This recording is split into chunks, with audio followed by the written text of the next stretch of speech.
قربانی کے مسائل سماعت فرمائیں۔ فقہائے احناف کے نزدیک قربانی کے جانور کا معیار کیا ہو، یعنی قربانی کا جانور کیسا ہونا چاہیے۔ فتاوی عالمگیری میں ہے قربانی کا جانور تمام عیوب فاحشہ سے سلامت ہونا چاہیے۔ جس جانور کا خلقتاً سینگ نہ ہو یا اس کا سینگ ٹوٹا ہوا ہو اس کی قربانی جائز ہے۔ اگر سینگ کی ٹوٹ ہڈی کے جوڑ تک پہنچ گئی تو پھر قربانی جائز نہیں۔ اگر جانور اندھا، کانا یا لنگڑا ہو اور اس کے عیوب بالکل ظاہر ہوں تو اس کی قربانی جائز نہیں۔ اسی طرح اگر اس کی بیماری ظاہر ہو تو اس کی قربانی جائز نہیں۔ جس کے دونوں کان کٹے ہوئے ہوں یا جس کی دم بالکل کٹی ہوئی ہو یا جس کا پیدائشی کان نہ ہو اس کی قربانی جائز نہیں۔ جس کا کان چھوٹا ہو اس کی قربانی جائز ہے۔ جس کا ایک کان پورا کٹا ہوا ہو یا جس کا پیدائشی صرف ایک کان ہو اس کی قربانی جائز نہیں۔ اگر کان، دم اور آنکھ کا زیادہ حصہ ضائع ہو گیا تو اس کی قربانی جائز نہیں، اور کم ضائع ہوا ہو تو پھر جائز ہے۔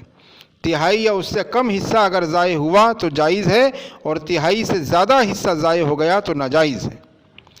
جس جانور کے دانت نہ ہوں تو اگر وہ چارہ کھا لیتا ہے تو اس کی قربانی جائز ہے، ورنہ نہیں۔ جس جانور کے دانت ٹوٹ گئے ہوں تو اگر اتنے دانت باقی ہیں جن سے وہ چارہ کھا سکتا ہے تو اس کی قربانی جائز ہے، ورنہ نہیں۔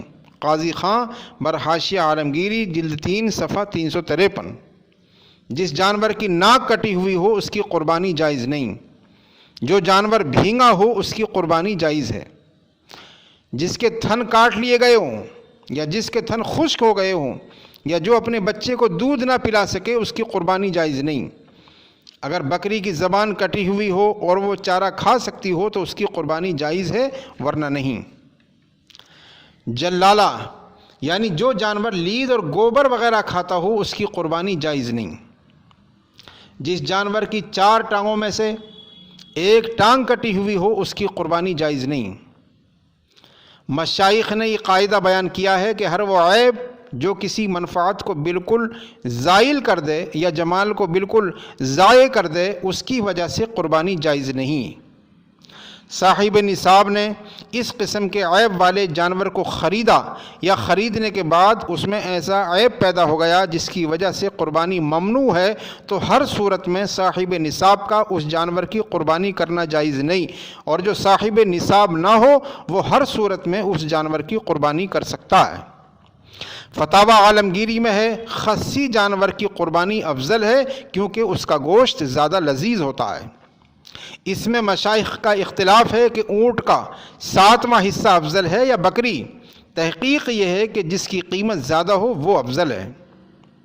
زیادہ فربا، زیادہ حسین اور زیادہ عظیم جانور کی قربانی مستحب ہے، اور بکریوں کی جنس میں سرمئی رنگ کا سینگوں والا خصی مینڈھا افضل ہے۔